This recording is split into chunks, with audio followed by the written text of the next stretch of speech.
25 qershor, Gracka e vdekjes me emrin Lakmi. Por ata që dëshirojnë të pasurohen, bien në tundim, në lak dhe në shumë pasione të paarsyeshme dhe të dëmshme që i plandosin njerëzit në humbje dhe në rënim. E pari Timoteut 6:9. Lakmia mund ta shkatërrojë shpirtin përjet në ferr.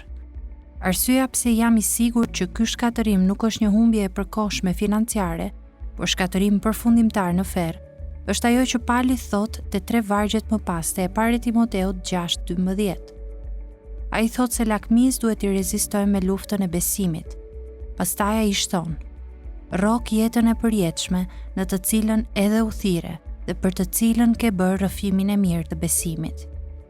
Në braktisjen e lakmis dhe në luftën për kënaqësi me anë të besimit në hirin e ardhshëm, vjet në diskutim jeta e përjetshme. Prandaj kur Pali thotë e pari Timoteut 6:9 që dëshira për të pasuruar i plandos njerëzit në rënim, nuk po thotë se lakmia mund të prish martesën ose biznesin, që sigurisht mund ta bëj. Ai po thotë se lakmia mund të prish përjetësinë tuaj, ose siç e thot në fund edhe te e pari Timoteut 6:10, duke e lakmuar atë fort, disa u larguan nga besimi dhe te i shpojnë veten e tyre me shumë dhimbje.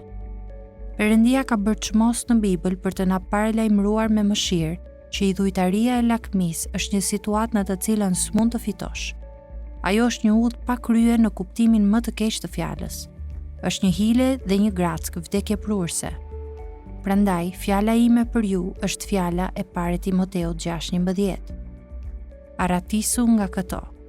Kur e sheta afrohet, në një reklam në televizor, në një katalog për Krishtlindje, në një reklam në internet, apo kur shef qinjen që ka bler diçka, aratisju lakmis ashtu si do të varpoje nga një luan vrumbullues dhe i rritur, i cili ka dal nga kopshti zoologjik.